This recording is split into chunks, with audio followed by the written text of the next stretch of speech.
I've said for a long time, Hollywood is an evil place. Not exactly a brave take, no one's gonna be gasping or have their jaw on the floor, but you might be questioning, Charles, how can you even say that? You yourself are a Hollywood superstar thanks to your game-changing performance as District 8 hospital helper in The Hunger Games Mockingjay Part 1.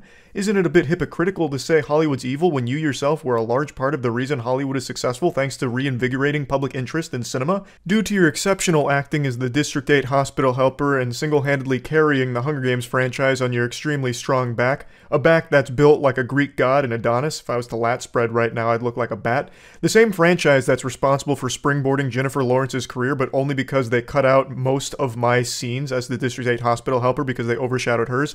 And of course, you're not wrong, my sweet sunflower, but it's because of this level of expertise with a performance like mine, District 8 Hospital Helper, which is still widely studied across all theatrical colleges across the nation, that I am able to say with a high level of confidence that I know just how corrupt and evil Hollywood is from the inside. It is rotten to its very core. And it's extremely nice to see that most people are really waking up to how fucked up Hollywood is as an industry. Now, I covered the writer's strike when it started about 3 months ago now, almost 3 months ago, and I want to just give a follow-up to where things are at because it's not improved, and in fact it is only escalating, and now it's more than just the WGA that's gone on strike. Now, SAG-AFTRA has joined the party as well and are striking too, and a lot of the actors are standing with the writers here. So it's really bubbling into this giant, witch's cauldron stew here. It's like when all of the characters of an action movie come together at the end to fight the big bad guys. It's just this big team-up moment. So all the writers are coming together with a lot of actors standing beside them in order to finally get what they deserve from the industry. For those that don't know why they're striking, it's actually pretty simple. I'm just going to boil it down to like the bare necessities here. Their pay is not what it should be for the work they do for these productions. Writers are invaluable to the industry, period. I know there's a lot of brain rot on Twitter that's arguing the opposite, and they keep using the example of, if writers are so important, why is there such thing as bad writing? Checkmate. They don't deserve to get paid more for writing like this, and then they'll drop an example of shit writing from something like Forspoken, which isn't even like a Hollywood production, but some of the writers that are in these unions are also working on video games, so I guess that's the point they're making. Actual little Neanderthal brain takes of, this writing is bad, so that all writers are useless. In fact, let me write it. It'll be 10 times better. And their only experience writing is fucking summer book reports in middle school. It's just a stupid take. Of course there's going to be better writing than others, right? But it doesn't mean that all writers are useless or something. It's just natural. It's the same thing with like athletes. There's going to be some athletes that are better than other athletes. It's just one of those things. So yeah, there's going to be bad writing. Doesn't mean they don't deserve to get fucking paid for their work. It's just stupid. It's beyond dumb. Writers are one of the most important positions to any production, full stop, 100%. And their pay has not reflected this. They're not being fairly compensated for their work, and they haven't been for a long time. They don't have a lot of options in terms of like royalties either. It's just very unfair to writers. And obviously the entire industry has been changing with streaming becoming more and more prevalent, and they're just falling behind on keeping writers adequately compensated. In fact, their pay has fallen, and they're not getting any like real reasonable profit shares or splitting or anything like that. They're just not being paid fairly. That's the bottom line there with the first component of this strike. So they've been trying to have conversations with the top brass in the industry in order to rectify this, reach some kind of amicable conclusion so they can get fairly compensated for the work that they love doing and want to keep doing. But that hasn't really happened, so they were left with no other options except going on strike. And another big component of this is AI. As AI continues to evolve rapidly, a lot of the soulless money zombies at the top of the Hollywood food chain have taken notice and have recognized that if they start to integrate AI into their productions, they can save a lot of money by not having to pay writers' salaries or pay writers. They could just start using AI in order to get their desired result. It's cheaper, they have more control over it, and clearly the WGA as well as SAG-AFTRA, like pretty much all writers, have a bit of an issue with that. So that was another one of their points, is they would really like if they didn't just fucking blast AI into the industry to try and like phase them out. Like they don't want the AI trained on their works. They don't want any of their works to be used to try and develop some kind of AI model off of it. So those are really the big things. And this has been going on for about 3 months now, and the response from the big boys has not been positive. So according to reports, they are determined to break the WGA, and now by extension SAG-AFTRA, since they're also striking at the moment. So their in-game, according to the executives and the insiders here, is to allow things to drag on until union members start losing their apartments and losing their houses. They call it a cruel but necessary evil. This is par for the course for Hollywood. This really tracks. Anything evil that can be done, Hollywood does. So they're playing hardball here. They're not giving in to any demands. They're not budging an inch. They're saying, hey, might be a cold Christmas, and you might not be able to afford to have a place to live anymore, because fuck your demands. So they're saying, like, the strategy is simple. Bleed them out. You know, when they're financially strapped for cash and desperate, starving on the streets, then they'll come crawling back to us, groveling at our feet, and then we'll dictate some new terms that they won't be able to decline, but we're not giving in to any of what they want. Now, in a sane world, I would really think most people would be behind the writers, because, I mean, it makes sense. They're not getting paid nearly as much as they should for the work they do for these massive 9-figure productions that are raking in hundreds of millions of dollars, and the writers are the ones that, like, make the story happen, the most important part. Like, you can't just have a movie of fucking nothing. You can't go in there and just have, like, a bunch of noise, right? It's not TikTok. It's not you're going to the theater for jingling keys for 10 hours. You need a story still. The writers are integral. Thus, they should be compensated fairly for it. But we don't live in a sane world. We live in a clown world. So there is a ton of people on Twitter that are saying that the writers are unreasonable and that the executives are in the right here. The executives are the heroes in the story and the writers are the bad guys, which blew my fucking mind. The fucking goofball goober CEO of Disney, Bob, said that the writer is very disturbing to him, having a wambulance moment, some fucking French cries, going over like, oh, I can't believe they're striking. It's so unrealistic. You're ruining the industry, guys. Why do you want more money? How could you be so greedy? Coming from a guy who's making $20 million a year annually, the writers are extremely important. And coming from someone like this with a salary like that, I don't know who on Twitter who could read these stories and then start pumping their fists saying, yes, those are the good guys. Those are the heroes of the story, the champions of justice. The fucking soulless husks with unimaginable wealth that are exploiting their workers, fucking their butt with a smile on their face. It makes no sense to me because, again, most people on Twitter are either children or normal working class people, not multimillionaire celebrities. So how can you, as like a normal working class person, be excited and celebrate that other working class people like yourself are being exploited? It actually just doesn't compute up here in my noodle how you reached that part of decay in your mind. Like, why wouldn't you want the workers to get paid more? Why would you want the wealthy executives to continue to nickel and dime all of their employees in order for them to make more tens of millions per year on their annual salary? Like, I don't get how, like, a normal person sides with them. Like, they're not going to give you money just because you're fighting PR battles for them on Twitter. Dumbass Disney CEO Bob's not going to find your Twitter account and start clapping for you. He's not going to just swoop in there and be like, you know what, Jacob? I am so glad you made this tweet. You're right. It is unreasonable and downright criminal that our writers want more money. It does. Where did we all go wrong as a society? Wanting some kind of profit sharing or some other compensation? It is ridiculous, Jacob, and you are right. Here's $5 million. Give me your PayPal. It's not going to happen. Like, I don't know why you're blaming writers either. There's a lot of people getting mad at writers because now their favorite shows are being affected, so they're going on a hiatus and a break because there's no one writing it. And now they're getting mad at the writers like, just go back to doing your fucking jobs.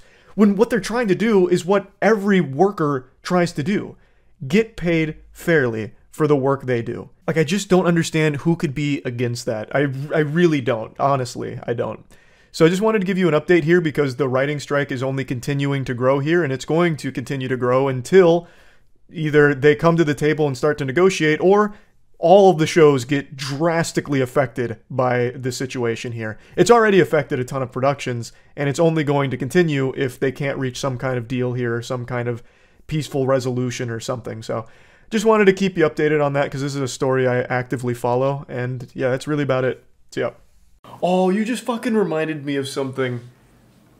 Have any of you guys seen this? What was his name?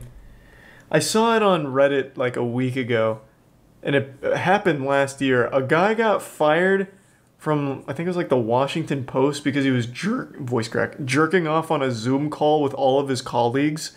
And then they brought him on to CNN and had him explain why he was masturbating on Zoom. So it was such an uncomfortable segment. The lady's like, you may see we're joined by fucking Dick McButtman, whatever his name is. And you may remember he was recently fired for masturbating on camera. So what's up with that? And then just like interview him right to his face about why he was jerking off. Jeff Toobin, was that his name? Oh god, yeah, they had him come on CNN to address it. Oh, it was painful. Hi, Jeffrey. Hello, Allison. Hey, Jeff. It's been a while. It has been a while. Hey, how's that dick hanging? Just kidding, I already know. I saw it. What's happened in the months since we've seen you, since some of our viewers may not know what has happened. So I guess I'll... yeah, so I just don't understand why they'd do this. I mean, it's fucking CNN viewers. They could have just brought him back. No one would have said shit. They probably didn't even know that this man's meat came out at some point in front of his colleagues and fucking full-blown Louis C.K'd them or whatever. I don't know what they were thinking, but I'm so glad it happened. Because he has to sit here and he has to sit here and explain the masturbation for 10 fucking minutes. Like I said, I only watched like the first minute or so. It is goofy. I'll recap. I'll do the honors. Take it away. Help yourself. Okay. Yes, please. I'm excited. Everyone took a break for several minutes, during which time you were caught masturbating on camera. Yes. And I'll do it again, too. Fired from that job after 27 years of working there. Threw it away. And you, since then, have been on leave from CNN. Do I have all that right? That's a pretty good lore Right. update. Sad to say. What the hell were you thinking? Well, obviously, I wasn't thinking very well or very much, and it was something that was inexplicable to me. It was probably exhilarating, though. I didn't think other people could see me. You So, thought that you had turned off your camera? correct. Yeah. I thought that I had turned Naturally. off the Zoom call. Now, that's not a Even this guy in the back's like, are you fucking serious? You're telling me this guy masturbated on a Zoom call? What? Like, he's just now getting this information like I did. And he's shocked. Just as shocked as I was. But I do have to appreciate Toobin's work ethic. They took just a couple minute break, apparently. Like, they were on a Zoom call going over business, you know, doing business shit. And apparently, like, all right, we're going to take a brief recess. Everyone go get yourself a coffee or something. And in the brief 30 seconds that the people weren't there, the man just whips his cock out and goes to town. Like, damn. He's about efficiency. You can say a lot of things about Jeffrey Toobin. I've never heard that name in my life. But I'm assuming you can say a bunch of bad shit about him. One thing you can't say, though, is he doesn't know how to jerk it. And he doesn't, you know, live for the thrill, to say. Like, I have to at least appreciate that. I have to give kudos where they're due. subsequent months, miserable months in my life, I can certainly confess. Trying to be a better person. I mean, in therapy, trying to do some public service. What a weird... Why are you in therapy? You were the one that fucking brought out the one-eyed snake on a Zoom call with your colleagues. And I would wager... I don't know this guy. I'm not going to sit here and Reddit armchair psychologist this man. But I would wager he had to know that there was some level of danger to it. Something like the thrill is what got him horned up. There had to be something to it. But why the fuck are you in therapy? Like... Jerking off doesn't make you a bad person, but what you did does. Like, what puts you in therapy? Your fucking colleagues, based on the size of your meat, probably needed therapy. Like, he's not the victim here. I see this all the time. And I also didn't get the conclusion on whether or not he finished. I don't know if he blew his load. If I had to guess, when his colleagues came back, it was just like uproarious screams and squealing, like a Wilhelm scream or something. Like, oh my god, Toobin! What are you doing? Well, put it away. We've heard what I like to think of as the politician apology, which is... What does you know, politics have to do with this, though? Which Unless your sounds dick to was me left like, or I right said leaning, the I word, guess. Now get off my back. Above all, I am sorry to my wife and to my family, but I'm also sorry to the people on the Zoom call. I'm sorry to my former colleagues at Are the you sorry to Yorker. me, Jeffrey? I'm sorry to my current, Say I'm sorry to still Charlie. colleagues at CNN. And I'm sorry to the people who read my work and who watched me on CNN and who thought I was a better person than this. And so, you know, I got a lot to rebuild, but I feel I would love to know privileged and very why lucky he that I'm started gonna be able to jerking try off to do during that. the meeting. I mean, one of just the during a ironies recess of this whole incident is that for decades you have covered the bad judgment and sexual proclivities of public figures and politicians like Bill Clinton and Anthony Weiner and Elliot Spitzer and Still a stupid Donald name. Trump, and I could go on. Fucking Weiner. And so, I am not going to come up here and like split Yeah. hairs and try to come up with justifications or explanations. Zoom calls are going to be a lot As more long fun as with it's Jeffrey stupid and Toobin I'm around. trying You to never be know a what better you're going to get I now. do want to get to a nice wild what card. the New Yorker decision was and the Right. consequences. Next time he might finger his own butthole. After you had worked there. There are no surprises out there about my conduct. That I am worried that there is like there's a skeleton that's going to be found. That's spoken like a man who still has a couple good jerks left in him on Zoom calls. Let me see. This has been... It's been a while. Has he done it again? Is he a repeat offender? What's his name? Jeffrey Toobin? Yeah, it doesn't look like he's done anything since. I'll keep my eyes peeled just in case. Check X video. Yes, perhaps he's performing under another alias. Let's see. I wonder if anyone leaked that Zoom call. This is dangerous. I'm going to click on it, and I already know I'm going to regret it. It says, leaked video, Jeffrey Toobin's Zoom call. I found a screenshot from the actual Zoom call. He was ass naked. Really? So they actually... Oh, okay. Hold on a minute. It's a tier 1 slushy. All right. Hold on a second. Let me see. Don't act like you've never forgotten to turn off your stream and yanked it on cam. Happens to the best of us. Bro, I think about that shit all the time. Not necessarily jerking off, but I always think like, what if I forgot to put my cock back in my pants after peeing? And that's the worst because then it'd be flaccid and everyone would make fun of me. But I always have that thought in the back of my mind. I've never once made that mistake in my life, but I just keep thinking, what if today's the day? So the man really got butt-ass naked? I figured it was just like, through the pants fly or something. Toobin meet. Toobin caught Zoom call. Toobin hot XXX. Doesn't exist, I assure you. Damn. Oh well. Maybe one day. He'll slip up again. That's the face of a man who's considering doing it right now on the CNN apology, like weighing the pros and cons. I could just jerk off again right now. Do you think, given that the punishment fits the crime? You know, I am the worst person to ask that. I would think you would be. Yeah. No, I mean obviously You got love fired. But you know, other people are going to weigh in about whether it was appropriate for them to get rid of me and for CNN to keep me. It'd be hard to stay employed after doing something like this. Late-night talk shows have had a field day. Should we move on to the news? Sure, let's. No, fuck that. That's boring. Talk more about him masturbating. California. You heard me Yeah. talking about that the Yeah, get me the fuck out. That was boring. I love that they did that on air for no reason. I couldn't imagine a better situation. Hey, look who we brought. Yeah, the guy fucking masturbated on Zoom in front of all of his colleagues. Hey, so what's the deal with that, huh, buddy? Maybe he started in OnlyFans? I wish he doubled down. Like, okay, here's what you guys missed on the Zoom call, and then a link to his OnlyFans. That would be great. That would be pretty cool. Cumin with Toobin.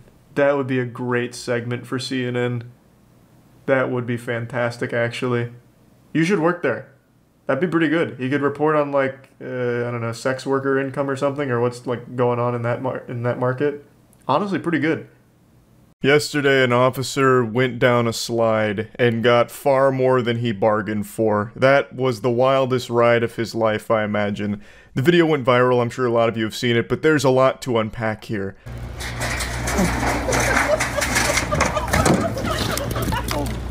Why was it so... The officer wasn't injured or anything, just minor boo-boos as I understand it, but this video is just a masterpiece. The sound of him coming through the slide is like something you'd hear out of Looney Tunes. It sounds like 15 potatoes being fucking thrown down a steel chimney. And then he just rockets out of this slide like a bowling ball getting pushed back into like the holding receptacle.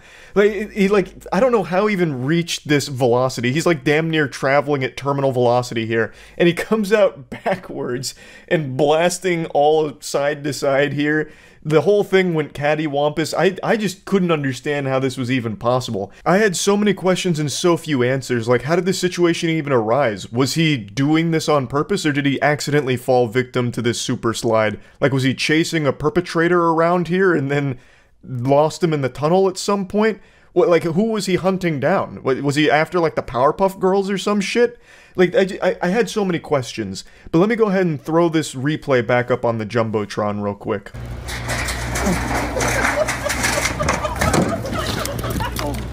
Why was it so... I just don't even understand how this is possible. What went awry inside of the tunnel? It's not like sliding is a skill that you have to develop.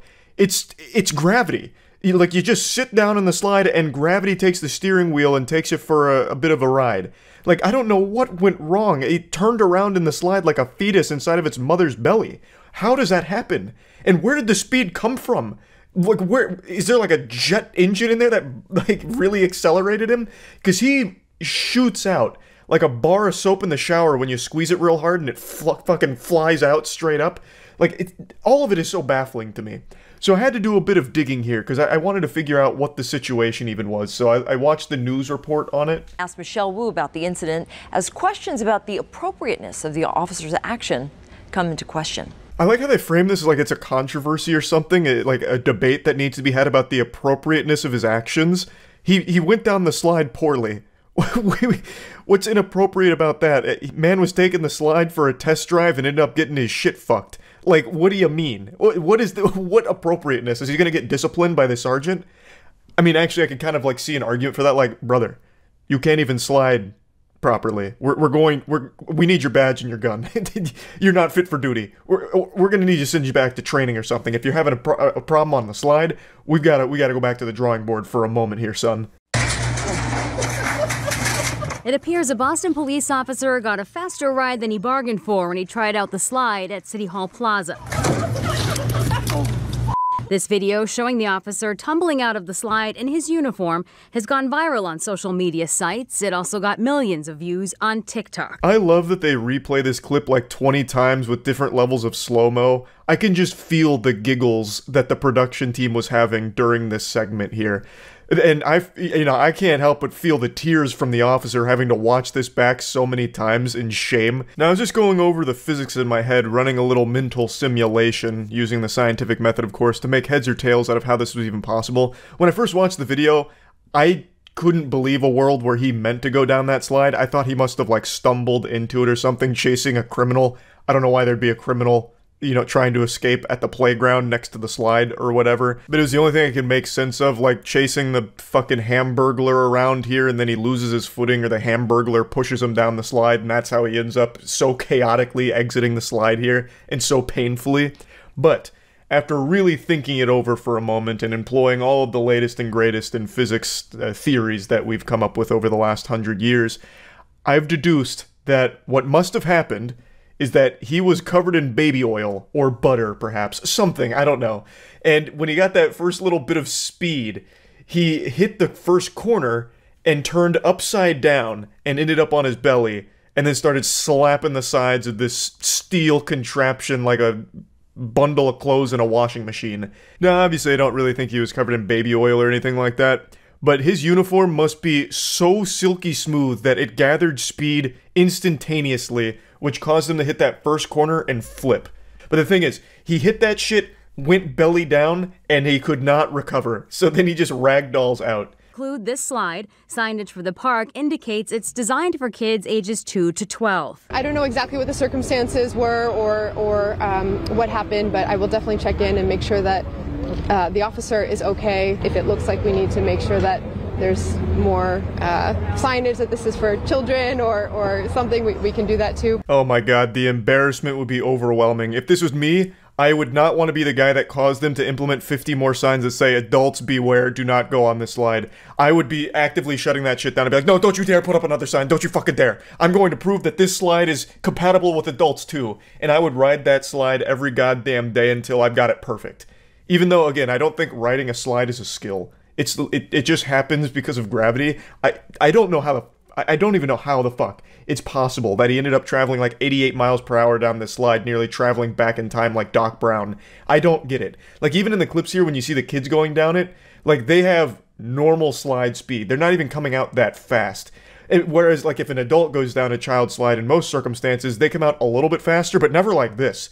Never turbo speed. This officer got in the tunnel and just hit the NOS button. He just let that shit rip. It is still baffling just how fast he came out of that goddamn tunnel like he was leaving a wormhole. I don't know how it happened, but I am so thankful that it did. It's such an incredible clip that we were blessed with on this day. I hope he's taking it in good spirits. Like, hopefully he's not, you know, shaking his fist all upset at this slide and lobbying to get it taken down or anything. You know, learn to slide better. It's a fucking skill issue. We also asked Boston police about the video. The department says the officer was hurt, used his personal insurance for care, and did not charge the city. Everything has a chance to be viral these days. Not wrong. Everything does have a chance to go viral these days, and that chance is greatly improved when it's a situation like this, with a tumble like that. Again, you're not gonna see a slide tumble to that extreme very often. Usually in cases where a slide has like a big wipeout or something, it's actually the slide's fault. We talked about this about a year ago. There was a slide that was designed where it was so poorly done that the first angle was too sharp. So what would happen is a lot of riders would hit the first hump, and it was like an open air slide, and when they hit that first hump, it would just shoot them up. They'd just like fucking fly off and hurt themselves. That's the slide designer's fault. That's not the rider's fault. It's a poorly made slide. And another one we covered was a slide where you're in like a sack and you're going down like an extreme roller way of a slide, and there's a cage above it. And it's, I just hit the mic and I know that sounded like a goddamn earthquake. Sorry for that. There's this cage above it, and it's a steel cage. So what happens is you gather a lot of speed and this steel cage is above you, so when you hit your first little jump, you hit into the cage, so very easily you could lose a finger, a appendage, break your arm, break all your bones because you get shot into a steel cheese grater, basically. And that's not the rider's fault. Again, that's a poorly designed slide. But in this case, the slide seems like it's designed fine. It doesn't seem like it's dangerous or poorly constructed or anything like that. I don't know if there's like exposed steel in there that's cutting riders or anything, or if there's some kind of, you know, booster mechanism in there for a speed enhancement that the officer and only the officer unlocked. I don't think so. The slide seems fine. This really is the case of an officer having some kind of crazy malfunction while using the slide. So yeah, it's just a wacky video. I just wanted to talk about it because I've been giggling about it for a while. That's really about it. See ya. I'm sure you can tell by my voice, but I'm fucking livid. YouTube took down my Logan Paul video, which is pretty amazing considering there's a couple thousand of these over the last 24 hours, and to my knowledge, mine is the only one that has been taken down. What's even more amazing to me is the reason it was removed: misleading or insufficient metadata. I'd never had this happen before. I've had many videos wrongfully taken down by YouTube, but never for this reason. So like any sane man, I went and took a shit and then Googled the problem. Turns out YouTube posted something explaining it. They have this fucking robot telling me what it means. This also helps you know exactly what you are about to watch when you click on a video. When we say metadata, we are talking about all the information associated with a video that isn't the video itself, including information that you, the uploader, provide. This includes the title, the thumbnail, the description, and the tags. Unfortunately, sometimes uploaders abuse our metadata in ways that are intentionally misleading, either to our users or to our search algorithms. It's like I just watched a fucking ISIS video. It's like they were forcing this woman at gunpoint to give these rules. So apparently either my title, my description, or my tags were misleading, which I find hard to believe since it's not all that different from the titles of very popular ones about this right now. Take a look at these. Not all that different from my title, which was Logan Paul laughing at a dead man, It's not like I fucking clickbaited it. Cosmic Guardian Logan Paul turbo giggling at murdered reptilian humanoid on planet Earth. I didn't fucking go the extra mile and make up some stupid shit. If somebody found my video, Logan Paul laughing at a dead man, clicked on it, they would see Logan Paul laughing at a dead man. It's not misleading. The only thing I can think of that would even be misconstrued as misleading is my description, which was, "This is the greatest fucking douchebag of all time." That one I can see kind of being misleading. There's a lot of fucking douchebags. It's a bold claim saying Logan Paul's the biggest. But even still, is that really a hill you want to die on, YouTube? I don't think Logan Paul is the biggest fucking douchebag on the planet. I'm taking this down because I was misled. Well, okay, maybe you're right. I should have changed it.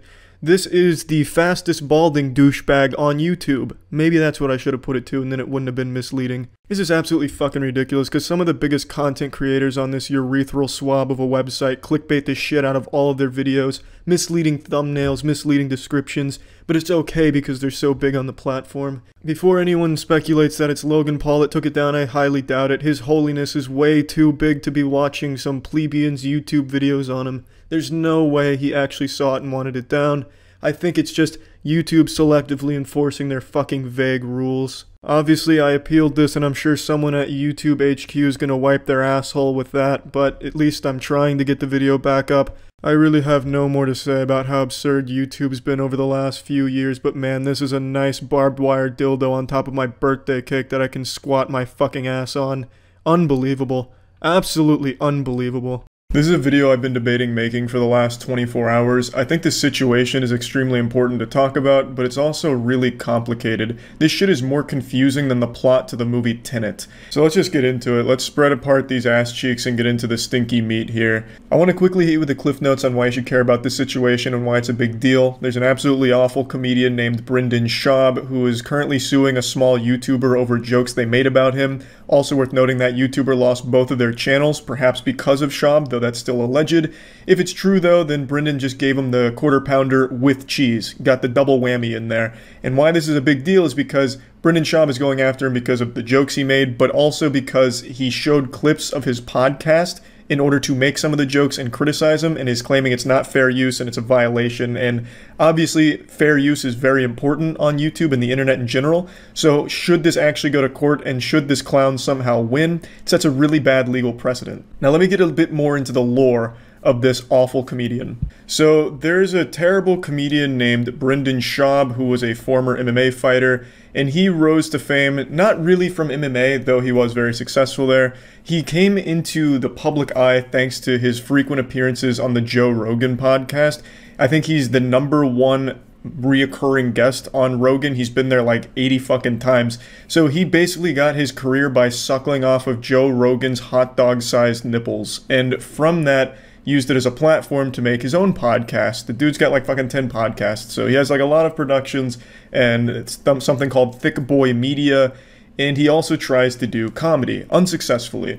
The most entertaining thing about Brendan Schaub is when people are making fun of him, because he is the joke. The only comedy he provides to the world is in the form of a punching bag for people to laugh at and joke about. He himself steals jokes, allegedly, and I tried to watch one of his stand-up specials. It was fucking miserable. Watching Brendan Schaub desperately try to fish for the punchline to the joke he's attempting to tell is like watching a dog try and cross the street with oncoming traffic on its way. It's just painful and you just want to like look the other way.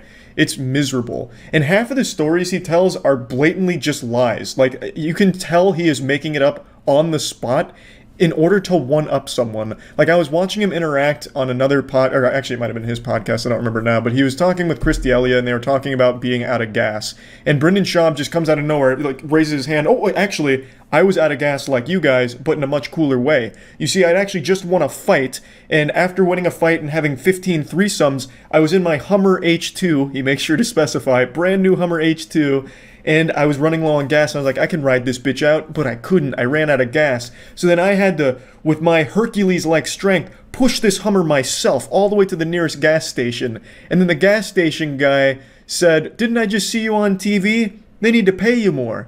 That was his story. Of course, I embellished it a little bit, but the story was, I just won a fight, my brand new Hummer was running out of gas, and then I had to solo push it to a gas station where the gas station guy recognized me and said they need to pay me more. That obviously didn't happen. There's like no reality where that ever fucking happened. I wasn't there. I wasn't like tapped into the NSA security cameras nearby or anything, but I can say with a high level of confidence he made that shit up in order to just one-up everyone around him for no reason. Like, there's no moral to the story. There's no like good jokes in the story or anything entertaining about it. It's just him being a fucking douchebag. If you were solo pushing a Hummer, who was steering it? How did you push this Hummer and steer it all the way to the gas station? How far away were you? There's just no chance. And then just so happens the guy working the gas station watched you on TV moments before and then mentioned you don't get paid enough, and then what, everyone clapped, and then you became prom king? Like, he blows my mind. He is quite literally that frat douchebag everyone knew in college that would tell the worst jokes of all time, but no one bothered to stop them because no one cared, no one laughed, no one gave them any attention, but they convinced themselves that they were super entertaining in their own mind. That is him. That is Brendan Schaub. That is the comedic stylings of this absolute troglodyte. But anyway, so he is currently suing a small YouTuber over jokes that they were making about him. He's very sensitive. Brendan Schaub may look like a big tough guy, but he's actually a really soft, insecure man, if you can believe that. So the jokes hurt his feelings, and he used another company to take down the videos that were criticizing him, joking about him, and then went the extra step to sue him. Now, I can't show you the video where the YouTuber was going through the lawsuit because he just fucking showed the full legal document, because I can't show it because that's taken down, and also probably wasn't a good idea to just show the actual legal document. I'm sure there's something in place to say you can't do that, but he was very transparent with Brendan Schaub's legal document that was sent to him. It is a full-blown suing case from what I can tell. I'm no expert. I'm not a lawyer. I didn't pass the fucking bar or anything, but it does seem like he is going all out to fuck this man in the ass. I imagine this was supposed to be some kind of scare tactic to frighten this individual and make them stop posting mean things about Brendan, but the YouTuber said that they are going to fight it, they are going to go to court, and I think that's great because they need to beat this case. They need to continue to set this precedent across the platform that you cannot abuse this system like this. This is not okay. This is very clearly an exploitation of the system. This is just a slam dunk victory for the YouTuber being sued because Brendan Schaub has no case. If Brendan Schaub somehow won this, then it actually hurts Brendan Schaub too, because from what I understand, he also reacts to videos and uses clips from other things in order to joke and criticize. So if he wins this case, he fucks himself too. It's like mutually assured destruction from an absolute goddamn supervillain idiot. It makes no sense, and I don't think anyone around Brendan Schaub is smart enough to tell him how stupid he is. And I wish I could show you some clips of Brendan Schaub and all of this going on, but I'm not going to take any chances with how fast and loose he's being with the legal system here, so I'm not going to show anything from any of his podcasts or anything he said. But what makes this situation really complicated is the fact that there's no real hero in this story. The YouTuber that's being sued is someone that I wouldn't really root for under normal circumstances. I don't want to mention their name, and I don't want anyone to harass Brendan Schaub or this YouTuber. I'm not going to mention their name, but I've seen a lot of archived live streams from their channels where a lot of very disturbing shit was happening. This individual sometimes would get drunk on stream and have incoherent ramblings and say some really fucked up and tasteless shit sometimes. And in one case in particular, I saw a clip of them leaving the stream and then arguing with their girlfriend, and it did sound like some type of domestic violence was occurring in the background. This is all alleged, and this is only based off of live streams that have been archived, but over the course of like the last 2 or 3 years that I was able to like look at this person, I saw a lot of people talking about frequent domestic violence on stream. I saw a lot of clips of him and his significant other constantly arguing, yelling, shouting, screaming, and just a lot of really disturbing things. Playful retard. Has no idea what's really happening. Oh, she annoys me. Kyle, it's her birthday, man. What, is it? Yeah, stupid. You didn't get banned. You just were irrelevant. And I gotta handle kids because you couldn't, stupid. Ban him forever. Yeah, whatever. Yeah, you're a fucking retard, Buck. I go handle the fucking kids. This fuck. I like fighting with you.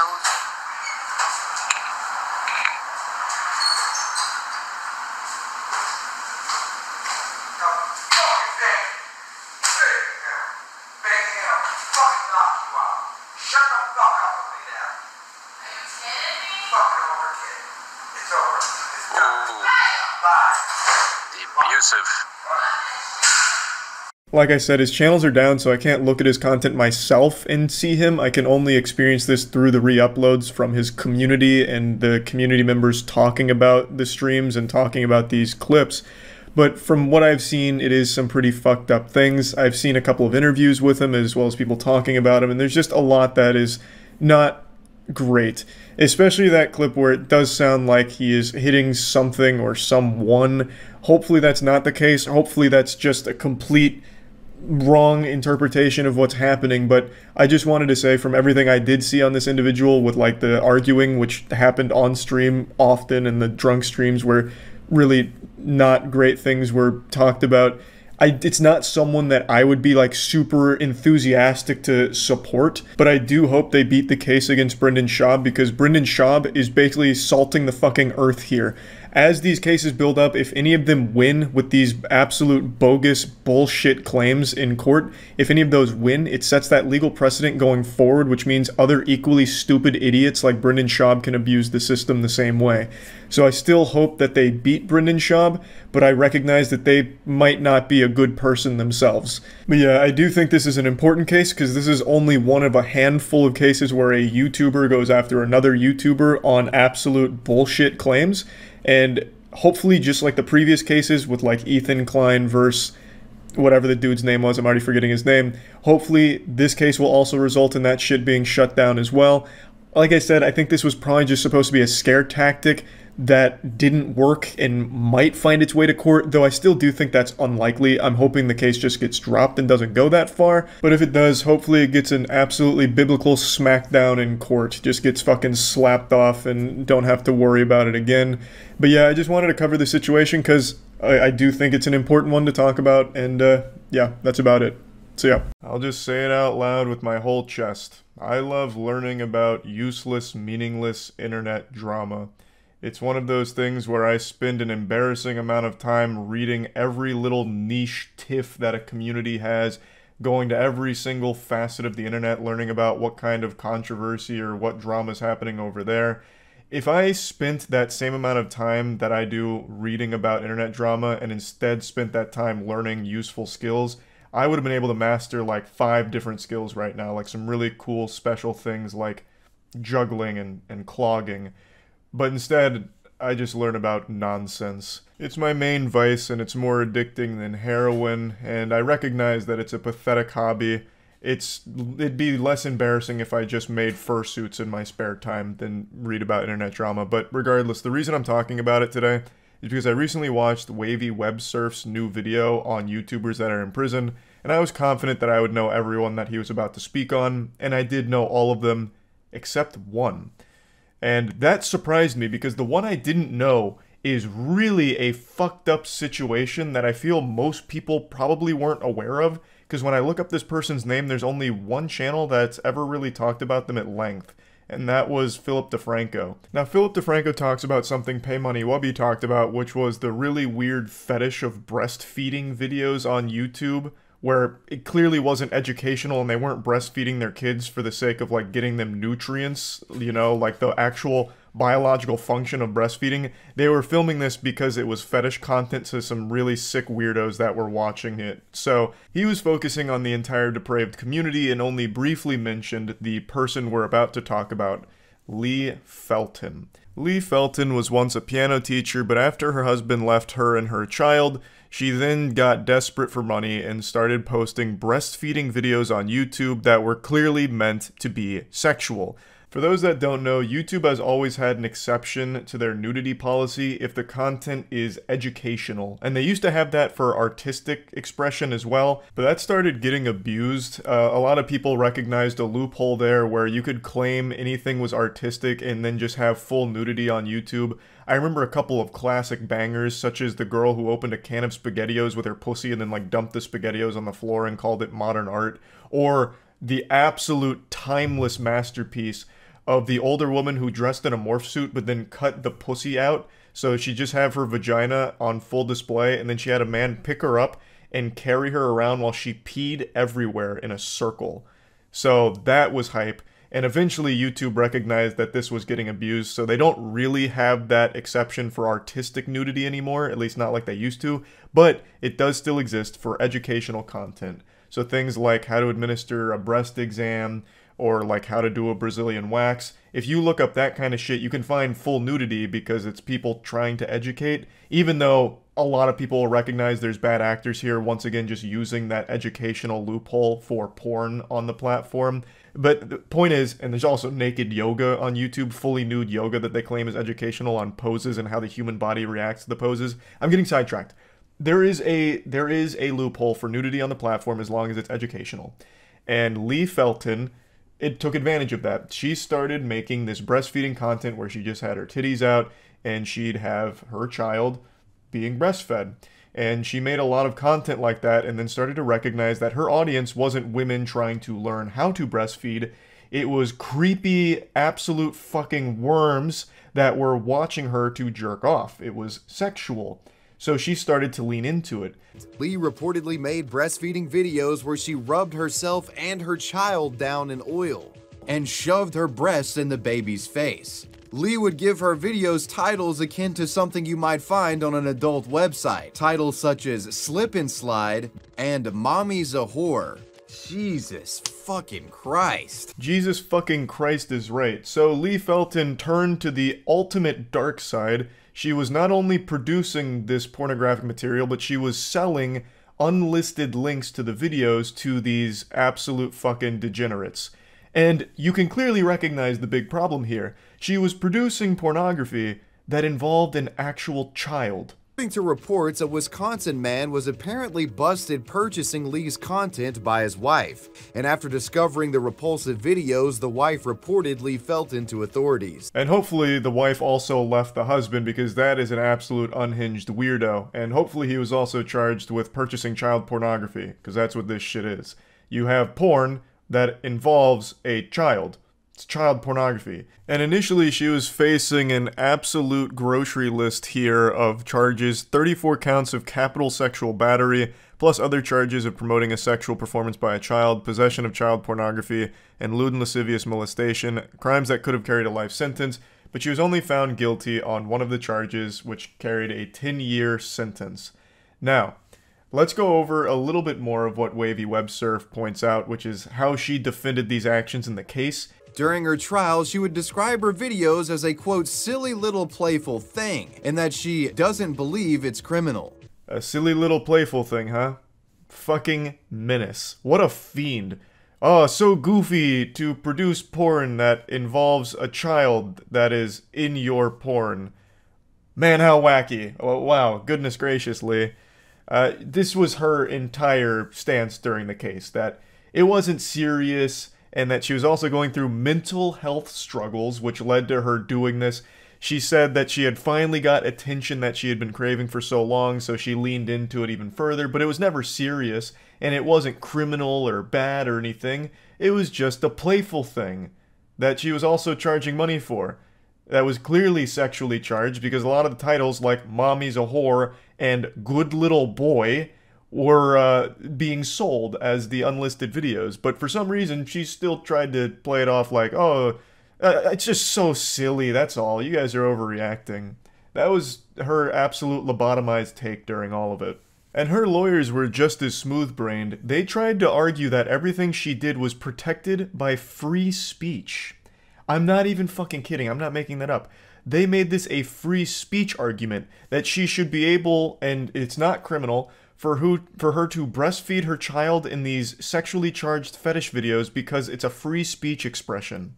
Lee Felton's defense attempted to argue that her breastfeeding videos fell under free speech protection, but nobody was buying this defense. A Tallahassee sheriff's lieutenant puts it best. Quote, "The video was clearly not done for the purpose of education or artistic display. Based on the content and the fact that it's being sold by Felton, it is clear this video is for sexual purposes." Fucking obviously. This is not a free speech issue. I love free speech. I hate censorship. You know what this isn't? Free speech. And it's not censorship. You can't just use this as a catch-all term or defense like, What do you mean I can't dismember my neighbor when I'm upset? What about free speech, huh? Do we not live in a free country? I can't go over there and just fucking decapitate him? Come on. Are you serious? I don't want to live in a society where Lee Felton can't produce sexual breastfeeding videos for people to enjoy. Oh my goodness. What happened to free speech? It's fucking lunacy. It's absolute craziness that that's what they tried. But what's even more insulting is that it must have worked to some degree, because her charges, all 34 of them, she was found not guilty on, except for one. But that charge carried a 10-year sentence, so she is still spending a significant time behind bars, but not as long as she should, I would argue. She of course lost custody of her child, but I really don't understand why they reduced the sentence so much. There was overwhelming evidence against her, with tons of videos as well as tons of receipts of the videos being sold to like 40 or 50 different clients allegedly. Like that, I still feel like 10 years was a pretty light sentence for all of this, with all of that considered, but whatever. Anyway, just wanted to talk about this because I found this to be a pretty interesting story that I'd never heard of before, so huge hats off to Wavy Web Surf for finding this and talking about it, because this was a really interesting and really fucked up one. That's about it. So yeah. I remember the days when I was a young, naive little gremlin, still believing in things like the tooth fairy and the boogeyman and chocolate milk coming from brown cows, which, by the way, according to a survey conducted by the U.S. Dairy Innovation Center, about 7% of Americans still believe that chocolate milk comes from brown cows, which comes out to about 16.4 million Americans believing that. Of course, take that information with a grain of salt. I don't know how that data was collected, but I certainly wouldn't be surprised if it's accurate. Go on the platform formerly known as Twitter for more than 5 minutes, and you'll realize that we have truly entered the stupid dimension. We are all citizens of Doofusville, and we're only getting more and more new neighbors coming in here. But what's causing all of this? It's like the Space Jam basketballs out there sapping away all of our intelligence. There's an idiot virus spreading, and it's infecting the minds of so many. Where's it coming from? I'll tell you, goddammit. It's the darn internet, the cyberspace. They tried to warn us about Y2K, but we didn't listen. While it may not have been the end of the world, it was the end of all rational thought. What I want to talk about today is a story involving an 11-year-old who followed a YouTube fake kidnapping challenge prank and got herself arrested. And this is a very serious offense. It's a fucking felony that this child believed was just a good, fun prank because they watched it on YouTube. So I want to talk about that story and then expand the scope a little bit bigger to internet trends and internet content genres that are legitimately just poisoning people's minds and setting them up for failure for the rest of their life. Since kids have unfiltered access to the internet because most parents don't want to do their job of being a parent anymore, they just put that responsibility on the internet to raise their kids. The onus of raising a child is now on the internet to make sure that it's perfectly curated so a kid can just endlessly scroll through the iPad while their parents do something else and they expect the kid to grow up to be some successful, well-adjusted person, which I don't think is going to be the case. Which is just a sad situation all around. I don't even blame the kids. It's not their fault that their parents are absent and just sitting them in front of a screen for hours upon hours every day. But anyway, let me go ahead and get into the actual story here, and then we'll dive in a bit more. The 11-year-old girl in this police body cam video is in a whole lot of trouble. She made a fake phone call to 911 saying her friend had been kidnapped. She later told cops she thought it would be funny. Well, they didn't laugh, admonishing her to never do this again. The classic fake kidnapping prank. I can't believe the cops weren't laughing. Humorless, I tell you. Soulless, in fact. So, the fake kidnapping prank is a timeless classic on the internet. YouTube pranksters have been letting that one rip for many years now. For those that don't know, if the name wasn't a dead giveaway, you fake a kidnapping. Now, what a lot of kids don't realize is those pranksters that are doing that are faking the fake kidnapping. Everyone's usually in on it. The whole prank is fake. Most pranks online on TikTok and YouTube are faked for views, but children don't know that. Kids will believe pretty much anything they see or are told by someone that's older than them. You know, like St. Nicholas wiggling his ass down the chimney to deliver presents, you know? Like, kids aren't thinking that hard about what they're consuming online. So when they see a prank like that, they think that it's real and just like a good ha-ha, you know, side-splitting comedy thing, so this 11-year-old saw it and thought it would be a fun prank to do on their own. She's accused of faking a kidnapping. I'm not gonna do this again. She thought it was funny and it was a joke and she couldn't get in trouble for it. Police say the girl texted 911 to say that her friend had been abducted by a stranger in a white van. Obviously, upon receiving texts about a kidnapping, the department responded, and it was all a complete fabrication. It was all a fib, a lie, a ruse, which is really detrimental to like the entire community there because it's wasting valuable resources from the department. Should an actual emergency come through and they already have like fucking 20 patrol cars deep looking for this kidnapping victim that doesn't exist, you've got yourself a problem. Now people that are in desperate need of help might not get it because the department's already occupied taking care of this fake situation. It's something you just don't fuck with, really. The girl who gave a fake name said she was following the van on the interstate in another vehicle. For the next 30 minutes, she gave updates on the supposed kidnapping. He is tying her up, went one text. He's armed with a gun, said another.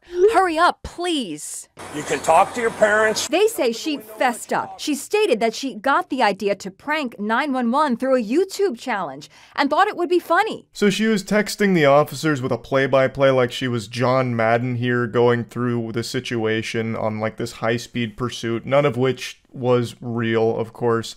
And then when the officers tracked down the phone number that put in all of these texts, that's when they realized that it was all just a complete fucking lie. And the 11-year-old fessed up to the crime and said that she got the idea from a YouTube challenge. I've said for years, like a broken record, how awful most pranksters online are. Not just in terms of the content being turbo shit, but also just because it really will raise a generation of kids that think that that's acceptable and good and okay. Like, for a little while, I was also naive, thinking like, okay, maybe this isn't going to be something that people will try and emulate. There was a period of time where I thought to myself that, you know, most people have to know these pranks are fake, so they're probably not going to bother doing this unless they're trying to be an internet douchebag as well. But I've really changed my stance on that thanks to TikTok proving me wrong so often, where pranksters that are faking pranks or these trends that go viral really do have, like, young people following them and either hurting someone or getting themselves hurt or just doing really degenerate, awful things. It's become very clear that the internet content that children are consuming does have a very big impact on how they view the world and reality and what they find to be acceptable and okay, and just it does have a real effect on the direction that they might take in life, especially now with the obsession for attention. Everyone is vying for internet clout. And a lot of kids growing up want to be YouTubers. That's like one of the main dream jobs that children want. And when they see prank channels getting huge views, they will try and emulate it and have tried to emulate it, and a lot of them never realizing that it's fake. So there's been many cases of them getting themselves or someone else hurt by trying to follow along with their favorite prank channels that they watched growing up. It's just an awful fucking cycle. I understand every internet prankster isn't a terrible person doing horrible things. I know this isn't every internet prankster, but you are eating some cinnamon toast cope if you don't think it's the majority of them. The vast majority of internet pranksters are like the orb of confusion from SpongeBob. When SpongeBob flips that bitch on and it just makes everyone around them dumber, that's most internet pranksters. Just this presence that makes everyone dumber for just even being exposed to it. Her father was really upset. You're going to take this as a lesson at 11 years old that if you do something stupid in the future, you're going to enjoy those cuffs. I'm not going to do this again. Volusia County Sheriff Mike Chitwood. We had a massive police response. What happens if we crash into somebody and somebody loses their life? The dad seems to really understand the gravity of the situation. He's not making any excuses for the behavior, at least not in this very short clip here. But he is right. This will be a lesson. And actually, I've mentioned this on stream before. This is a lesson I also learned when I was young, but not because of any prankster or any challenge that I followed when I was a kid. There was a point where we went to a pool for a field trip and there was a payphone nearby and we were just doing like fake calls to our friends and saying silly things. It was all make-believe. But what I didn't realize is 911's free on a payphone, so I dialed 911 and immediately started going into like silly things and making claims about the pool being like haunted or on fire or something. And they did show up. And boy, let me tell you, I felt fucking horrible. That was... My jaw has never hit the floor harder than when the police actually showed up with a fire truck. That was a huge lesson to me. I didn't mean to dial a false report, and I certainly would have never done that on purpose or as some kind of joke. I was dumb and had no idea that 911 was a free call. Point is, the dad is right. This will serve as an invaluable lesson, I imagine, and hopefully she'll never do any kind of shit like this again, and hopefully anyone else that sees this story will realize that it's just completely unacceptable and that pranks shouldn't just be, you know, taken at face value and followed along with at home. The child was charged with making a false police report, which is a felony, and misuse of 911. That's a misdemeanor. So it does actually sound like they are charging her with a felony and misdemeanor for this situation here. So this is a very big deal. That's a lot of trouble to get in over a YouTube challenge. Now, interestingly enough, this isn't the only fake kidnapping that happened even just over the last 2 weeks. A massive case of a fake kidnapping. I talked about it on stream, but I haven't talked about it in a video. I was waiting for like the whole thing to kind of wrap up, but I'll just go ahead and mention it here because it's very much in line with what happened with this. There is a woman named Carly Russell who led police on a wild goose chase about a kidnapping that never happened. She stated that she saw a toddler on like the side of the interstate and then like pulled over to try and, you know, help save the toddler, and then ended up getting kidnapped for a couple days. And it turned out to be all just complete baloney, just absolute horseradish. Nothing about it was true. She even admitted it was all a lie, but she hasn't been charged yet. So I'm wondering when those charges are going to come, especially now since the precedent is being set that any kind of like false reports, especially something that requires a massive department response like a fucking kidnapping, is going to be a, you know, no punches pulled kind of situation. Like they're charging the 11-year-old here, so I imagine she's also going to get charges as well. It's just a matter of time. But this is just a fucking crazy situation we're in, where so often now these YouTube challenges and pranks and trends are getting people hurt, killed, or ruining their lives. It's fucking sad. So yeah, I just kind of wanted to talk about that a little bit. That's it. See ya. You see the video of the suspect getting stuck in a chimney? Who was the suspect? St. Nicholas? What I type in to find that? Police chase ends in chimney debacle.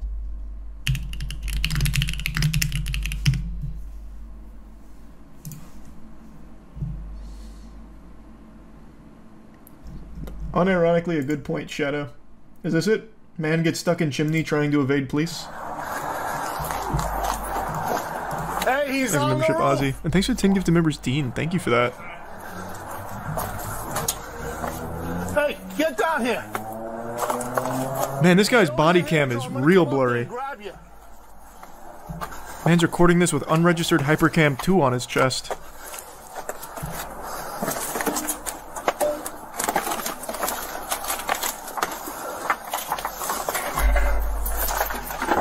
Whoa! Somebody ran! Holy, wait, that was really cinematic. This is like the trailer for an Assassin's Creed game. Hey, somebody ran! Somebody ran! Nice. Good angle. So, Thanks for your sub, Shadow. I was walking my dog a little while ago. Yeah. I heard some screaming. I looked up, in that back house, a guy went down. Yeah, he went down the chimney. He's in the chimney? He's in the chimney. What? He's in the chimney. What chimney? What chimney? That house, in the chimney. He went. David said he went in the chimney. One of them. How did you do that? I don't know.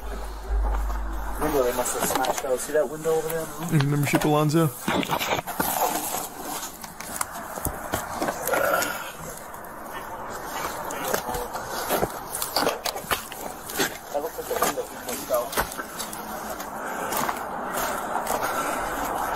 Thanks for sub, Deku Tree.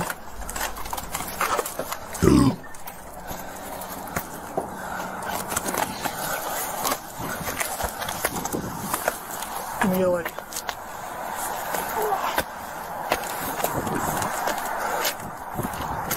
Hey, bud, you in there? Get up.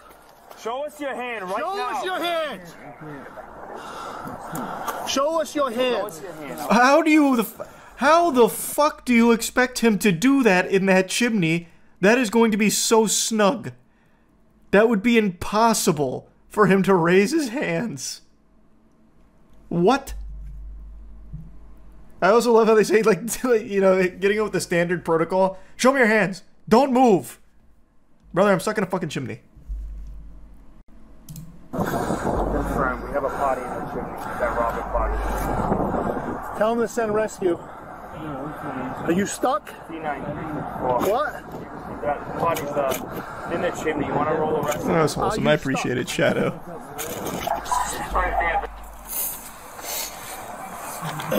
Man, that is a tight squeeze. Rob, you can breathe fine though, right? Can you breathe fine? Yeah, I'm gonna take the size. He's good enough to fit. I can fit you. I'm 109 pounds. 100 and... Who is 109 pounds on the police force here? Who just said that? Or was that like the homeowner? We want to break this off? Nah, from here, bro.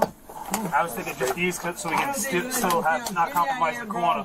Right, yeah, you're right. I don't want integrity. I want to leave this right here. Do we, hey, is the medic still down there? Tell him give us a blanket, please. Blanket. Don't look up, all right, buddy? Oh no, it's the guy in the chimney. His hip looks like And you can't. So slip it a little higher. Yeah, scoot straight up. Perfect, There you go. I like that they're clapping for him. Alright, we still got rescue here, Derek? Alright, this was punishment enough. We're not even going to throw you in jail. I'm sure you've learned your lesson now. You see the new current affair video about the 91-year-old boxing grandma? Surely she doesn't, like, fight real opponents, right?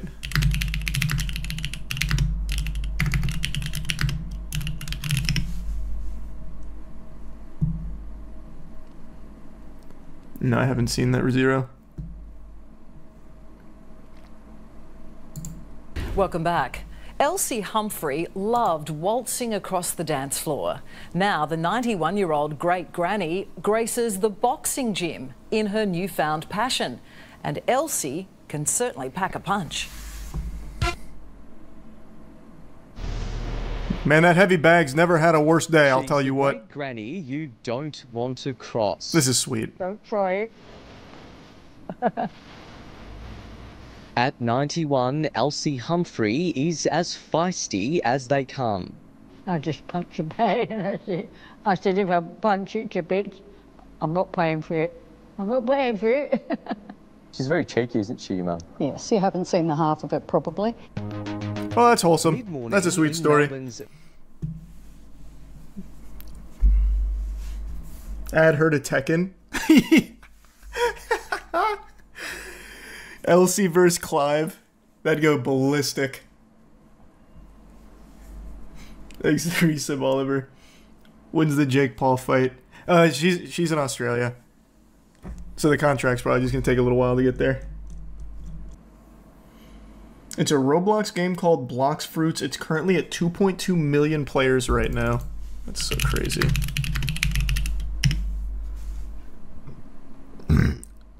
Wow. Just these two streams have almost 100,000 viewers. And later on, I'm gonna show you guys the dragon. What is it? Get out of here. Get out of here. Get out of here. Get out of here. Get out of here. Damn, look at this pipe. Oh my goodness. I don't what kind of I can't even tell what kind of game it is.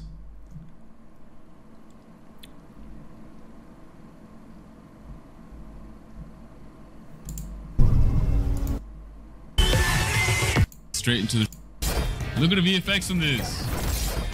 Boom. And then next up we have Bursting Vapor, which is the X move. Let's flip the VFX on this real quick. Hey, congrats to the Blox Fruit team, I guess. It's basically just a little explosion. And then next up we have the C move, which is Smog Demon. It's probably one of my favorite moves right now because it has nice tracking again. So let's see it. This is what happens when you hold it, and then you just let it go. And then you can also use it in the air, like this. Nice. This, wow. Wait. That video had 6.8 million views on it. Just this guy going over the showcase. Holy shit, this thing is popular. Oh my god.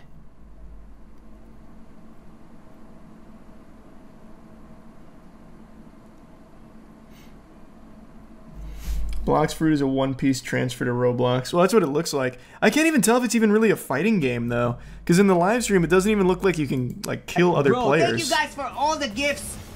It's just standing. Now that nobody's pushing it away, it's way easier. Earlier it was like, you can't even see it. But if it just stays here, look at this. It's dead. It's dead. Yeah. Auto-click stuff. But yes. He donated. So, go. Okay, if we go here. You eat devil fruits and get powers and grind. There's PvP hockey and stuff. It's fire. I'll take your word for it. Oh, it's a PvE focused game. Ah. And yeah, I'd probably replay Ocarina of Time on stream at some point. Thanks, membership, Math.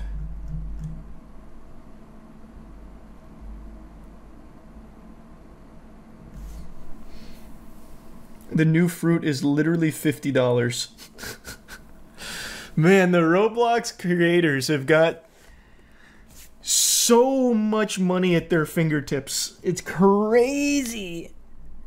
And I don't mean like the developers of Roblox itself. I mean like people that just make Roblox games. Because you can charge the moon and kids are still going to buy it because their parents are just going to be like, Jesus Christ, leave me the fuck alone. And they'll just pay for it. At oh, is this just a tour of Heart restaurants, Attack Grill? I've already three seen this. customers suffer heart attacks after eating at the establishment and even celebrating a death on the premises. It's aptly named the Heart Attack Grill. Remarkably, the owner says it's all done in the name of promoting good health. One among us has to tell the truth, and that's what we're doing here. Right, ladies? The heart Yeah, you're a real hero, giving people actual heart attacks. Along with belt sizes. That'll teach them. Yeah, let's go! Their flatliner fries, cooked in lard, are unlimited. Thirsty? Try the all butterfat shake. That sounds so good. What the fuck? And new to this menu, a burger with 8 patties, almost 20,000 calories. That's the equivalent of nearly 40 Big Macs. Oh, and if you don't finish your meal, you get spanked. What? Wait, she actually like really went in on that. She's not exactly a real RN, but her spankings are real hard. Yeah, like she's not holding back. The restaurant, Dr. John has become something of a superstar in the fast food world. In Dr. his trademark John, over-the-top kinda way, suave. he depicts himself as Jesus Christ at the Last Supper, dining with the industry's other giants. Alright, Dr. John's is kind of fucking wacky. Come along. The restaurant was under fire after its nearly 600-pound spokesman, Blair Rivers, died of obesity-related issues. It's not confirmed. 29. There's an argument He may have died of you used this guy during consuming his life. very flavorful food, and it was too much. Very morbidly It was too using good. his death. So this man's death has not given you pause at all. Zero pause. You guys, we are actually rolling now. What actually the rolling. fuck? This guy's like Nintendo. Is double the size If your of player his dies, do you feel bad? Nope. And his Sounds good, in-house actually. fatality rate. Now, the one that I Yes. couldn't save was a very dear friend of mine. And I want to tell you something. This is his ashes right here. They'll say, they will. how can you keep the man's cremation here? Oh my god, And wait, I'll it tell you is. something. What the fuck? I am setting the bag on the table. And I challenge any Holy other shit. restaurant to set the bag Let's on turn the it into a table. burger. I'm talking about a bag of truth. This was a good man with hopes and dreams who couldn't And now control look his at him. eating habits. This stupid piece of Inside shit. this bag are the remains He's sand. of yet another He's become spokesman. sand. He ate at the restaurant every day. Oh, But people that are explains actually it. dying. People will continue to die. Can they just stop, pause, and reflect What? upon the food for thought that I'm selling? It's not him. He's like actually Lex Luthor. It's not When there are lights and sirens outside and they're bringing some person out on a gurney, you're basically in the background. He's celebrating. Yeah, he's having Absolutely. Was that heart attack good for business? Did that heart attack pad my wallet with money? Absolutely. This is the most honest guy Did ever. I enjoy that? Absolutely. I'm a businessman. Oh, what did they give this guy? Did they hit him with like a fucking truth serum? Is Wonder Woman there with her lasso around his leg? Why is he so honest? Hey, did you like when that guy died? Oh, fuck yeah. Are you kidding me? I made money off that. Dude died at my restaurant. I was like, hey, holy shit. I'm not only making money, I'm killing idiots, I guess. Hey, fuck yeah. In fact, here's this dude's ashes. Stole them from his loved ones. And they're now in my restaurant. What are they gonna do, fight me? Now, if they do die here, I'm not going to lie to you. That's great for business. I'll say it again. Death is great for business at the Heart Attack Grill. Wow. Somehow in the He's like an years anime since we villain. first met, Dr. John. In order to save the world, I must kill it first. And from its ashes will rise a phoenix of grease and bacon. And on top of that phoenix, I will be riding it. Dr. John. I think his point's a little dog shit, though, if I'm being honest. Like, other places obviously sell shitty food, but he is going way out of his way to make the food as detrimental to your health as humanly possible. It's not like they're just being dishonest and saying it's good for you food. Like, you know, they're not like hiding that it's bad for you. But he is doing the most he can to kill you with it. So it's a little dishonest to compare the two. It's not like it's a matter of honesty or not. You were actively trying to make it worse for them. In a city near you. You're fine, son. Keep eating. I'm Ryan. Wasn't his point that he's not selling shitty things to kids? Is this not a kid eating this?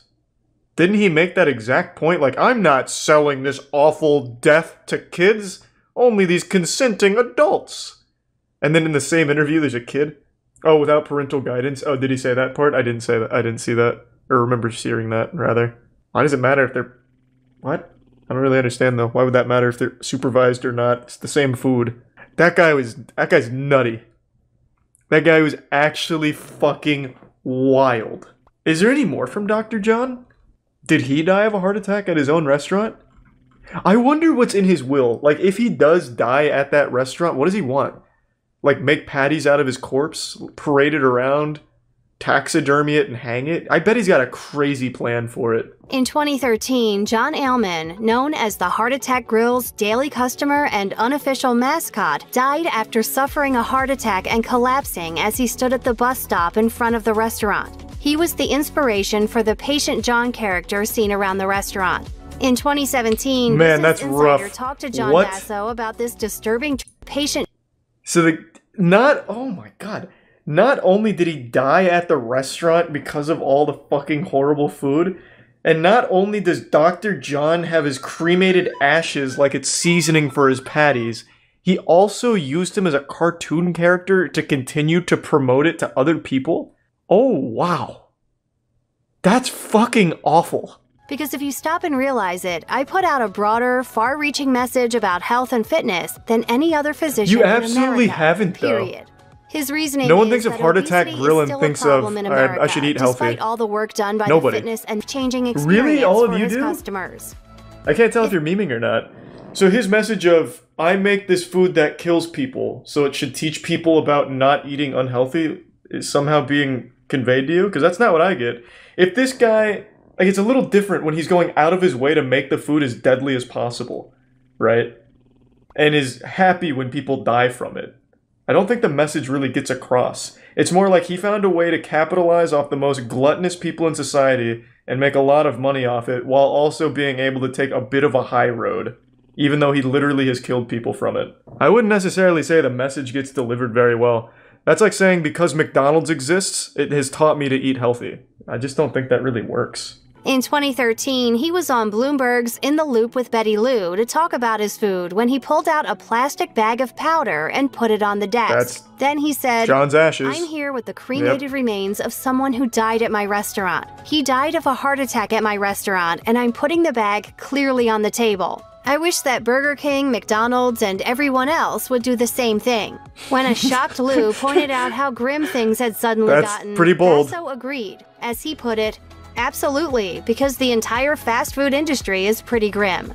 The former employee said that there were more repeat customers than one might expect, like locals who would frequently take advantage of the free meal offered to anyone weighing over 350 pounds.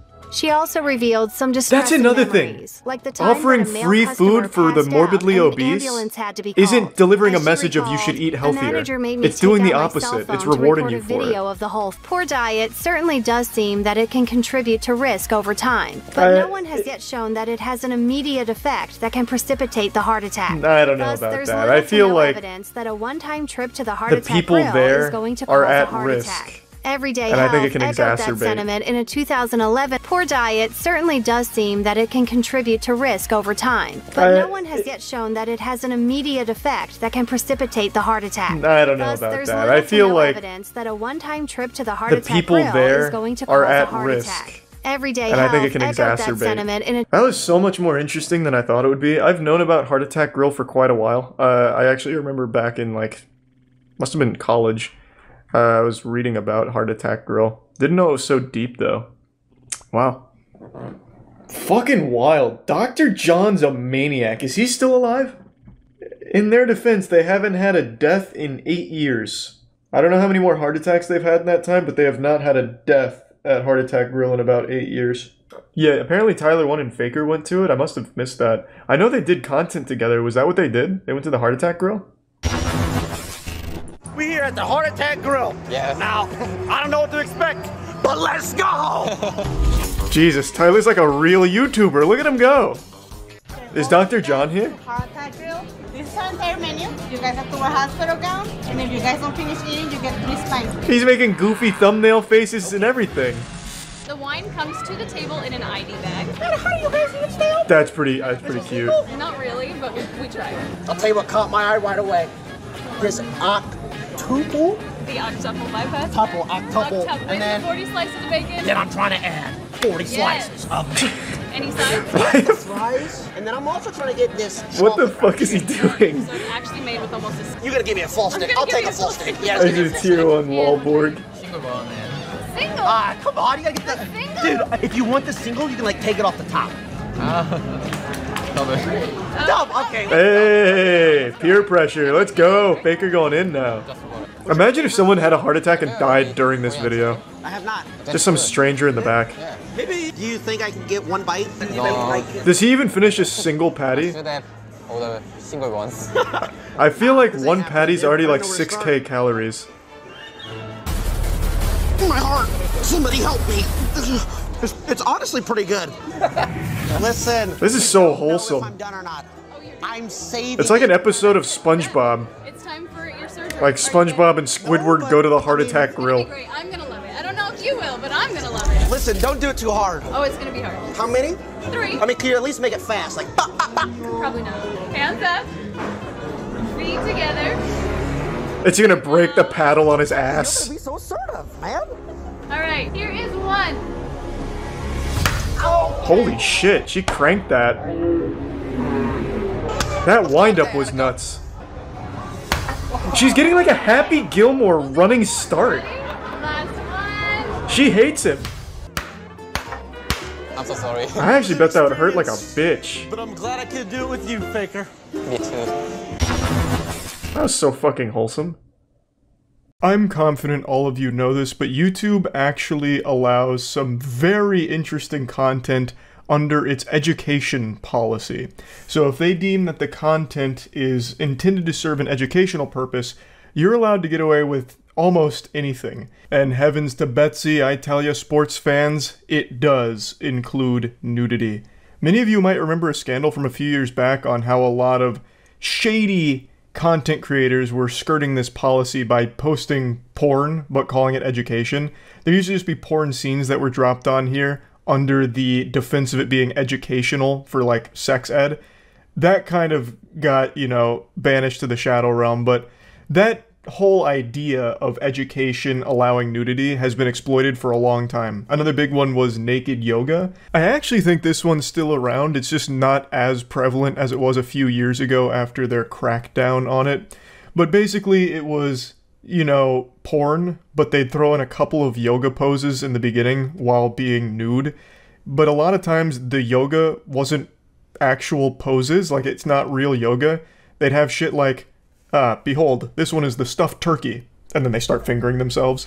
Or, this is a partner yoga pose, so get an assistant here, get into a downward dog position and have them blow a raspberry on your pussy.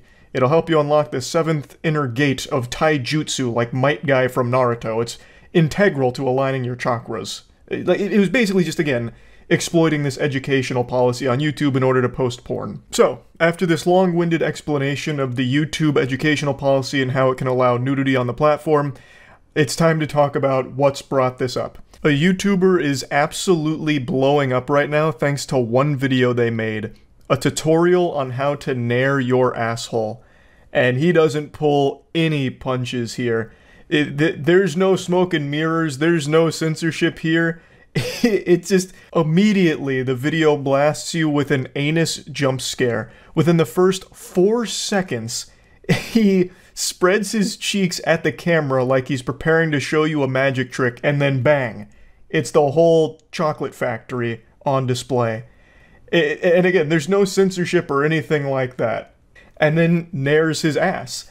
And it has over 10 million views in the last week. It's been going super viral, with people being shocked and stunned that it's allowed on YouTube.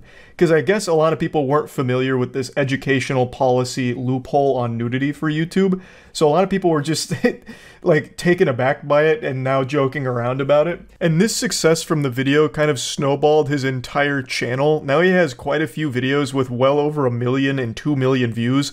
I tell you, the trickle-down economics from the asshole hair extermination content really did wonders for his whole brand here. And from what I can tell, this seems to be the only video he's made where there's nudity in it, but I didn't do the deepest dive on his content, so I don't know if that's 100% accurate or not, but this is by far his biggest one. It really is a wild situation when you stop and think about it. In the modern landscape of YouTube, people are afraid of naughty swear words, so they'll censor themselves, so that way they can stay monetized. Meanwhile, this guy said, "Fuck that, here's my ass, and here's how you nair it, if any of you need to nair your hairy ass as well." And he's like actually exploding because of it. But anyway, we went over it more on stream, and it led to a really deep and insightful conversation on swamp ass, so I'm just gonna put all those clips here now. There's a YouTuber named Kevin Leonard who used nair on his butthole on camera. People keep saying that. Is this like a really popular video or something? How to douche your butt. A detailed guide. How to safely shave your pubes. Butt plugs. How to finger your butt. Why you need to shart after he comes in your butt. And it just shows like full nudity? I mean, it's educational. I mean, yeah, it is educational, I suppose. Someone's got to teach you how to use nair on your chocolate starfish, I guess. The thumbnails can go crazy. It's just a picture of him smiling and it says, "Nair on butt." He literally goatsies his ass 3 seconds into the video. I mean, it's only a 3-minute video, so at the very least, he's not putting any filler content for the mid-rolls. He's right into the here's how you nair your butt. That's wild. Yeah, these videos are extremely popular. The nairing your butt has 8.7 million views in 9 days. He's a star. What's nair? It's that thing that like burns your hair off. It's supposed to be for like, you know, if you want to get rid of your armpit hair, you nair it. That kind of thing. Shave your asshole for a video now? Nah. I shaved my ass a couple times. Like, not with nair or anything like that. I didn't chemically obliterate the hair on my ass. But I tried to do it to get rid of swamp ass because I thought it would help. Because it's always hot in Florida. So I used to get swamp ass pretty bad. It didn't help. It just made it a lot worse. It just made it like much damper. Because at least the hair worked as like some kind of like shag carpet to catch it. So it didn't just make my cheeks all slippery. But once that was gone, they were able to just fucking flood. So it didn't help with the swamp ass, long story short. So I don't bother doing it anymore. Did you ever cure it? Yeah, it actually just kind of went away when I got older. Yeah, I don't know what to tell you. Yeah, my ass just stopped being swampy as I aged. Maybe out of fear. Didn't want to be shaved again, so it stopped. Ass dried up. Yeah. Out of swamp juice. Which is a good thing. I'm happy that it's no longer a real issue. Childhood allergies? Brother, you think I was shaving my ass as a child? What the fuck? No, man, I was like in college. No, it wasn't childhood allergies that caused my swamp ass. No. It had nothing to do with anything. I love that idea, though, that you could have an allergic reaction to something and your ass just gets swampy. Like, oh my god, wait, is there peanuts in this? Oh god, no. You just fucking leaking out your pants. Fuck! I told you no peanuts, damn it! God, blast! You should see a doctor if your ass is leaking. Oh, well, I mean, if your ass is leaking, maybe, yeah, but swamp ass is super normal. Just sweat. It's just sweat, and it gets swampy because it's... I mean, it's your fucking brown balloon knot, so it's gonna be swampy. My asshole does not sweat. I don't know why you're coming in here and lying. You're not impressing anyone, big man. Everyone's ass sweats. Like, your whole body is literally designed to sweat. Just different levels of it. Maybe you live a pretty sedentary life and you haven't noticed it. This was very brave of you. My ass sweats a lot sometimes. I'll leave spots on a fabric seat. You're among friends here, pal. Don't worry. This is a no judgment zone. Oh, yeah, we've been getting into scientific topics for the last hour. Fucking microplastics, phytoestrogen from soy, now swamp ass.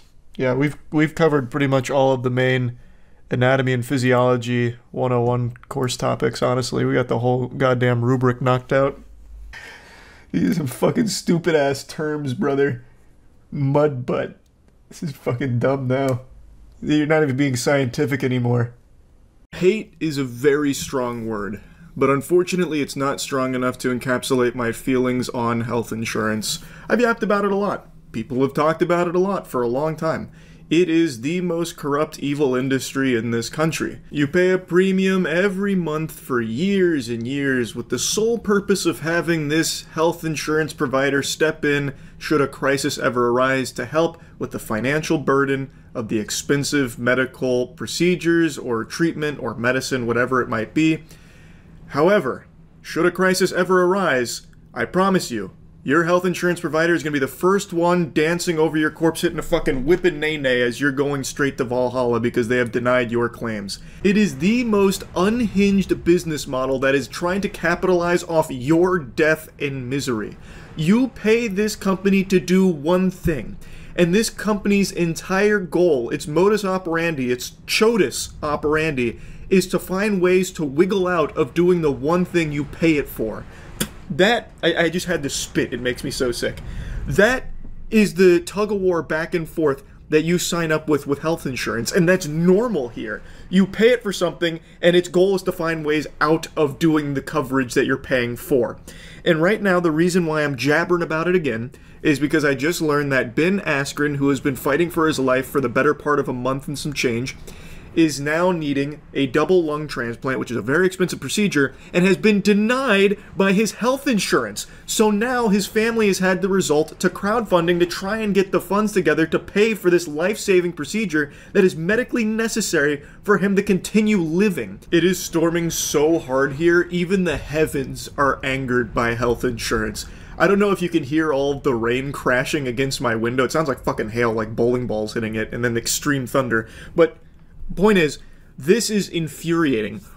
What do you pay health insurance for if it won't try and cover you in a life-saving procedure? It is a scam. Its entire business model relies on finding ways of denying you coverage so they can save money on the bottom line while milking you dry your whole fucking life as you pay these premiums to them. It is fucking disgusting. I swear to God, people that peddle Fint are more ethical and honest than health insurance companies. Like, there is nothing on this planet that is more scummy and shady than health insurance.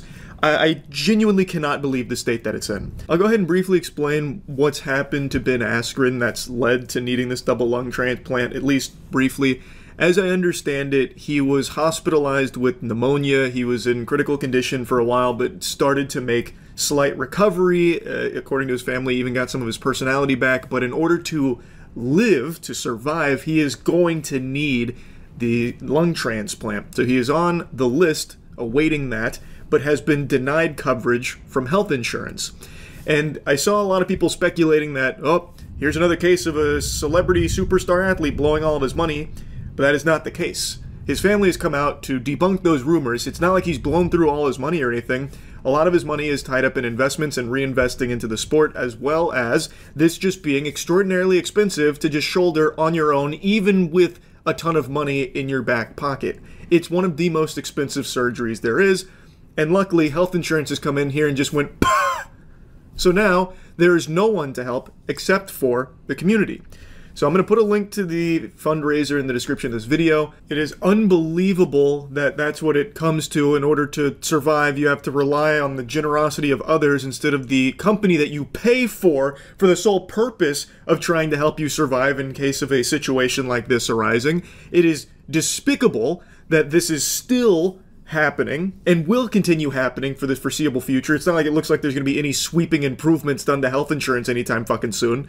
So his family has started a fundraiser to try and get donations so that way they can cover the medical expenses. I've seen quite a few fighters come forward saying that they're going to help cover it. Dana White posted on his story sharing the fundraiser, but I don't know if he himself personally is donating to it, which I found really odd because Dana White drops like a couple $100,000 to like YouTubers just to be nice to them. Yet I haven't heard about him himself donating for the Ben Askren life-saving surgery. Of course, he's not like required to or anything, but a few $100,000 to Dana White, that's like a night of gambling for him. Anyway, I'll stop blabbering about health insurance being a fucking scam, which it is. It is a scam. This is just really sad. That's really about it. See ya.